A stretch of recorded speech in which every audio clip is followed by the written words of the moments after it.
Good afternoon. The teaching strategy that I chose to present is case studies. Measurable outcomes that will be obtained by the end of this case study will include: learner will be able to identify sources or suspected infection in patients presenting to the emergency department. The learner will be able to identify and state interventions needed to care for septic patients, and the learner will be able to state and obtain goals needed for optimal patient outcomes. We'll be going over treatment for septic patients using a case study, and we'll also be using an algorithm that I prepared and want to share with you, Sherry, to go over, and we'll refer back to this throughout the case study. While we're reviewing this algorithm, we know that we're going to be working with the lady that we've called Mrs. Taylor. She's a 53-year-old female who presents to the emergency department with a 2-day history of abdominal pain, dizziness, and fever. She states that I haven't felt good in about a week, I've had no appetite, and the pain really started to get worse yesterday. Prior medical history includes congestive heart failure, she has asthma, and she has type 2 diabetes. Prior surgical history, the only thing she's had is a lap chole that she had about a month ago. Medication-wise, she takes Lipitor, she takes Lasix, and she takes Ventolin inhaler as needed. She denies smoking, she denies any illicit drug use, and she admits to drinking alcohol on occasion. Assessment-wise, her skin is pale, warm, and moist to touch. She appears frail and weak, and when she ambulates, she guards that abdominal injury, or that wound. Skin turgor tense. She has a productive cough with yellow-colored sputum. Her blood pressure is 110/68 with a heart rate of 110. Respirations are 22, and her temperature is 100.9 orally. She rates her pain an 8 on a 0 to 10 scale. And the abdominal surgical site is red, and it has yellowish discharge with a slight odor. So what types of things do you think could be going on with this patient just from the initial look at her? It could either be an abdominal infection, pneumonia. Good. Those are all really good things to think about. We also want to think about she could have some sort of GI issue. If that's going around, we also can think that she may have an abdominal infection, or she may have a skin infection also. Those things are all signs and symptoms of sepsis that we need to think about in her care and her treatment. Sepsis screening includes a suspected infection, such as like we just talked about, pneumonia, skin infection, abdominal infection, or urinary tract infection. We also, though, want to make sure that we include 2 or more of the following.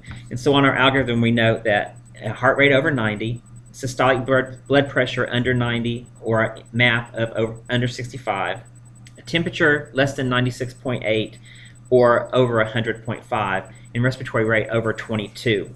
So as we can see from our case study, she fits into many of those categories.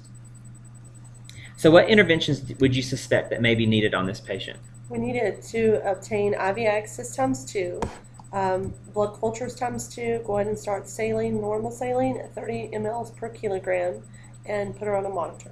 Good. Along with that, we want to make sure that we're doing maybe an ABG. We can think about a central line. She may need to have CVP monitoring in the ICU, and vital signs every 15 minutes, which is going to be something that we need to get done. Also remember that we may need to start pressors, and depending on her respiratory status, she may need to be on a ventilator or something like that. Make sure that we're doing pressure bags on those saline bags so we can get those in as a bolus as quick as possible, and then a Foley probably will be needed so we can measure adequate INOs. So from our case study, lab tests that we've done on Mrs. Taylor included a CBC, a CMP, a lactate level, blood cultures, coagulation studies, and we also did a wound culture also just to make sure that that wound was not the source of infection. So if our lactate is over 4, what would you suspect? Activation of a code sepsis. Good. In our code sepsis, we actually utilize our rapid response nurse who's actually going to come down and can help us out.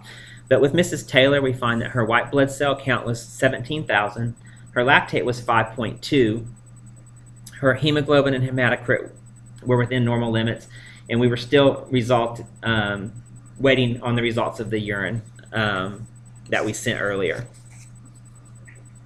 So goals for septic patients include door to antibiotic administration less than 2 hours, door to fluid completion less than 3 hours, and ICU admission within 3 hours of initial treatment to ensure best outcomes. We also, like Sherry said, we want to use that rapid response nurse who can assist with interventions and facilitation of the admission process to the ICU. And that's all outlined in the algorithm that we use. So what can we anticipate? So get those antibiotics infused so the patient has the best chance of survival. These patients need to be taken care of immediately with treatment initiated as soon as the patient arrives in order for the best outcomes. Good. Keeping in mind that mortality risk for patients with severe sepsis or septic shock is 30%, and that increases 6% for every hour that antibiotics are delayed. So it is key to get those antibiotics in as soon as possible for best chance. You're right. In the ED, Mrs. Taylor did receive 5 liters of normal saline within 2 hours. She received broad-spectrum antibiotics that were initiated and completed within 3 hours. Her blood pressure remained unchanged for the most part. Her respiratory rate had decreased to 18, her heart rate decreased to 92, and her temperature decreased to 99 following administration of antipyretics. Wound and blood culture results are pending, and she was admitted to the ICU in a little over 3 hours for continuous treatment and CVP monitoring. She was in the ICU for 3 days and on a general medicine floor for 6 days, at which time she was discharged home with no further complications. So in conclusion, Billings and Halstead state case studies are an in-depth analysis of real-life situation as a way to illustrate class content, applies didactic content to theory to real life, simulated life, or both. And I hope that you have enjoyed this teaching strategy and will consider using it in the future as you prepare lectures, as it will help to draw out ideas from others so they can gain an understanding of the content presented. Thank you.